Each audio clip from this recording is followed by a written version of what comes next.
Okay, welcome to another Down the Rabbit Hole video. I'm finally going to open up and check out this Hyperreal Luke Skywalker posable figure. I got this at Fan Expo, and there he is in there, and I want to see just how many cool different poses I can get him into and stuff. I'm not gonna like overly extend this video, but I do want to see. He's apparently quite posable. He's got a lot of neat accessories, and I've always wanted a Luke in Bespin outfit. And there was one a few years ago. Oh, who made it? I can't recall, but this is it here, and it actually has a lot of nice things. Great resemblance to Mark Hamill, very posable figure, nice bit of accessories, the weather vane as well, awesome stuff. But it was super darned expensive, and I remember thinking to myself, no, I don't want two of them, I just want one. Can't you just sell like one of these guys for half the price? No, it's Luke Skywalker. Of course we're going to hose you as best we can. So I passed on that guy. I've been watching the Black series of figures, and the Lukes there just never quite look right. But this one, the Hyperreal, is apparently very good. So let's open it up. Now I did briefly, after Fan Expo, show this packaging here. There's Luke. We'll be getting him out in a sec. There's his accessories. There's some of the poses we can get him into. He was kind of pricey. I mean, I've seen this thing going for more on Amazon than I ended up paying for him, so that's good. But it's a little bit of a higher price tag. Certainly not on the level of the one that came with that weather vane. Anyway, let's get him out here, and I will show you what I'm talking about with the resemblance to Mark Hamill.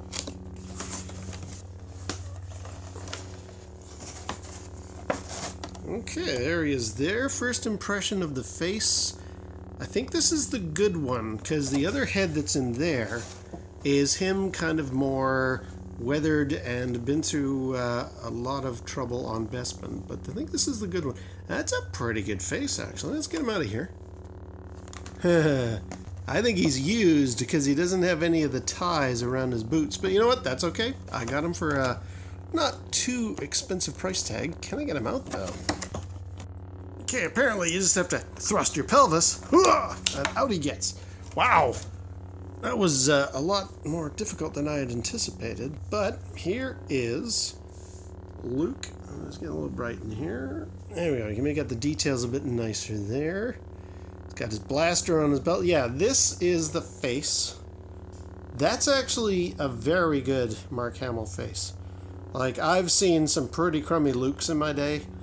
That's very nice. I will get out the other head, but I don't think I'll be swapping that. He's got decent range. You can look up, he can look down. He can give you a cockeyed look, so that's good. The material. Now, this is where people don't seem to like this. I mean, it's not that they don't like it, but a complaint that I have read, because I did check out lots of reviews before deciding on this one, is, hang on, his hand looks a little wrong there. Can you bend? Yes. Yeah, the downside people say is this material, which is kind of rubbery and weird feeling, and it's true, it is.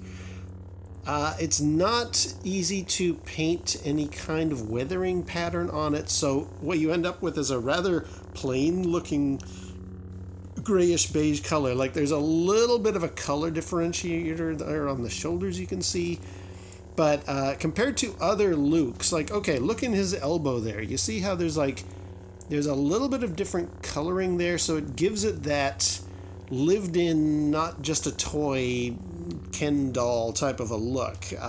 That's something that people who are not a fan of this particular outfit and this particular figure have said, like, if they had put it into another kind of material, then you wouldn't get that. Like, you could get a little bit more differentiation around the edges and stuff. You could make it look a little more interesting. But honestly, it's getting too dark in here. Honestly, I think I don't mind that. I think what you will end up with is a better thing, because it feels like clothing. It feels like you could lift the shirt off. I mean, you can't, but it does have, like, you can you can almost squish it around on his chest. Like it feels separate from the skin, if you will. It does feel like a different piece of clothing. You can look up his cufflinks or up his cuffs and stuff like that, and down the, down in there. So I don't mind that. Now the blaster, one thing that I heard somebody say, oh, he's even got the back things and stuff. That's very good. Little hook for the lightsaber. That's very good. Yeah, the blaster, some people say a problem with it is that little button that holds the blaster in the holster. I don't know if it's actually a snap or if it's a magnet. What is it here? Oh, okay. It does. Oh, okay. It's a little plastic peg that goes in there. All right, that's fine. Some people say it doesn't go in there all the time, but that one clearly does. So that's good. Let's get your blaster out, Luke. Oh dear, it's a rather unhappy looking blaster. And we can see it there. It's a little bent. I will, I'll worry about that later. Not too bad if you, maybe let's try putting it into the hand here.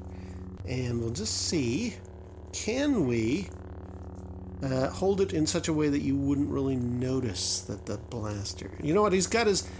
There's actually a hand in there for holding the blaster, so I'll do that separate. Let's check out the lightsaber, because on the topic of bent items, this is one problem people say with this thing, and I can see it there. Do you see? It's bent. But is that awful now? Again, maybe with a little coaxing, maybe with a bit of heat. I'm not doing it right now. Maybe that could be taken out. How would I get him to hold the lightsaber? Okay, according to that picture, he holds it way down here? What? Oh, okay, there we go. Now, okay, do I notice that bend? Kind of do, but you know what? If you put it into... Oh, okay. If you used it the right way... In fact, let's see if we can do that sort of thing there. With both hands, maybe we can get... Maybe the lightsaber won't be so bad. You know what? We'll figure that out. So first impressions. Yes, I am... It's getting awful dark in here again. Sorry, is it... We seem to be migrating between the light side and the dark side. Boots. I have a pair of these myself. Those are pretty decent, and there's some nice movement in the foot. You can tip, you can rotate, you can tilt, I think, a little bit. Yeah, I'm quite happy. What is that? Oh, that's the, okay, so the belt strips there, and it just hangs down. Okay, never mind. Kind of rambling here. Okay, well, this is, you know what? I am very pleased with this. I'm liking what I'm seeing. I know exactly where I'm going to put him. Let me get that other head out, and we'll just see what that looks like. Okay, so I managed to also get the other two hands out of there. There's the blaster one. Can you make that out? Yeah, so you can hold it with the trigger finger on. So that's those. These things. What am I missing out of there? There's a couple bits missing, you know. Anyway, let's get that other head out. So here's the bad head. And this is supposed to be him, I guess. Let's just compare. Yeah, this is him kind of... I just arrived on Bespin, and this is him. I've been through some crazy stuff on Bespin. And yeah, that one looks a little... I don't know. He's got kind of a Bill the Cat kind of a look. So I don't think I'll be using that one. I think he's supposed to be... I don't know, more serious or something? I don't think I'm ever going to use that head. Okay, yeah, there you can see the difference in the hairdos. This is him, like, I guess this is, Luke has just combed his hair. This is the, I've just been to hell and back and my hair's all messed up version. Although, honestly, it's not that big of a difference. Yeah. Alright. Okay, yeah, you can see he's kind of combed it there and he hasn't combed it there. So this is I've been to hell and back Luke, but honestly, I think I'll stick with this one because I think that one looks better. So I'm not going to bother trying to pop that off and replace it with this head. I'm just not going to use that head. So for my next trick, since we got the blaster hand out, let's get that next on. Okay, well that was not easy to pop these hands off, but I got it. I've got the blaster in his hand, and I just thought I'd maybe try and get him to strike that pose from the famous picture. I probably need some visual references though. Yeah, so these hands, man, they do not pop off very easily. It's just a tiny little dot. I'll show you in a second what it's like. The skeleton inside there, I don't know if you can make that out. Can you see the metal? Yeah. So the little peg that the hand goes onto is not for the faint of heart. I mean, I'm a little nervous about getting that in there, but still, I like that. I like that posability. And this does look, you know what? The blaster, you'd barely know that was pointed. You can kind of make out that it's badly pointed down there. I might take something to it, heat it up a little bit, and get that going on later. But I do like what we can do here for posing. Yeah, nice. That's nice. Okay, so let me show you what it's like to swap out a hand. Okay, so let's say I want to do that kind of a pose where, you know, he's trying to lift the X-Wing fighter out of the swamp. So let's take this hand. Let's remove the blaster carefully first. Don't want to break that. And I will show you the issue. I've got the using the force hand here. Set him down for a sec. So what I was doing is peeling back the sleeve, and then I just want to very carefully pop off the hand. There we go. Leaving this little metal stump there. Then you get another hand that you like with the little hole there, and you just pop it on. It does have a little bulb shape. I don't know if you make it a little ball, so it's not bad. Oh dear. Okay. Hang on. I just bent the hand. I bent the wrist. So it takes a bit of getting used to. That's for darn sure. Get in there. It's not. There we go. Okay. There we go. I'm just not used to it. I have not had very posable figures before, so I'm a little reluctant to force that. Speaking of force, there we go. This is Luke now trying to use the force.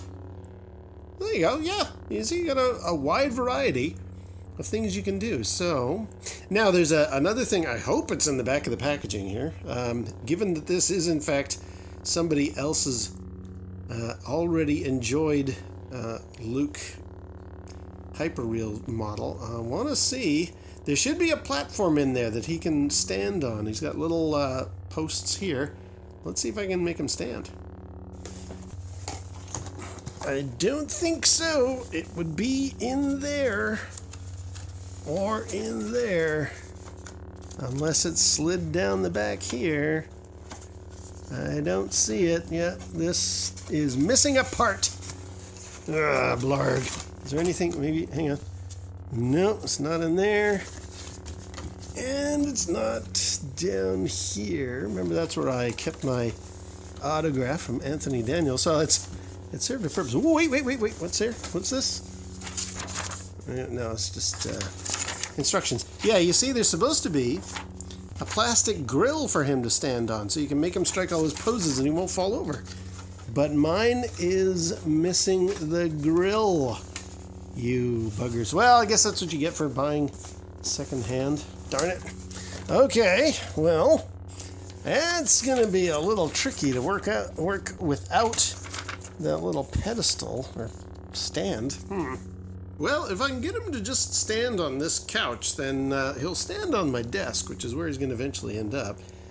Yeah, okay, this is good. So I managed to pop the blade out of the lightsaber, and it does hang very nicely on the belt. Got the blaster in the holster as well. Yeah, this is pretty cool. So, I mean, yeah, like with all these different hands and all the capability of the unit, like you can get his legs pretty high up. I guess you could even get him. He probably won't sit cross-legged to talk to Master Yoda, but he can sit down. That's pretty good. He's got pretty good range in the knees. That's pretty good. So overall, except for the fact that it's missing that thing for him to stand on, I'm very pleased with my Luke. The Hyperreal is very good. It's a good likeness. It's got plenty of customization, plenty of posing. The outfit is a little bland, but you know what I like? I like the fact that it sort of feels like material. It's even got like a nice... It almost feels like you see the pocket can actually rotate around, almost like it's separate clothing from his body itself. So I do like it. I don't really find there's any problem with the fact that it doesn't have that sort of slight more differentiation of the color. And the face is very, very good. That is a good Mark Hamill. That is a good Luke Skywalker. Very rare to find those. And again, okay, it's secondhand. It was not a very... It's not brand new or anything like that, but I'm overall pretty pleased with that. I don't mind. The price that this thing goes for on Amazon was way higher, and then you include shipping and stuff, forget it. I have seen cheaper ones on eBay, but then, again, you're talking shipping. I was at Fan Expo, I was seeing it on the shelf, and I thought, you know what, if nothing else, I need a box to put the Anthony Daniels autograph into. So the fact that this came with a figure as well, I'm pretty happy with that. I will... Oh, he drops his lightsaber. I will gladly have this guy standing on the desk, even though he doesn't have a stand. Maybe they sell those separate, or maybe I can find that on eBay or something. Maybe somebody 3D prints them, who knows. All right, well, there we go. There is my Hyperreal Luke. Very, very pleased with that. I'm gonna, I've now ticked the box of having a Luke Skywalker in Bespin fatigues that is nice, posable, and just a real nice unit. I'm very, very happy. Okay, well, I didn't bring out the whiskey this time because I figured, well, this is an expensive posable mannequin figurine type of thing. This isn't a Kenner toy, so I hope Kappa doesn't give me any trouble for this posable figure. We'll soon find out. Anyway, that's it. Until next time, we'll see you down the rabbit hole.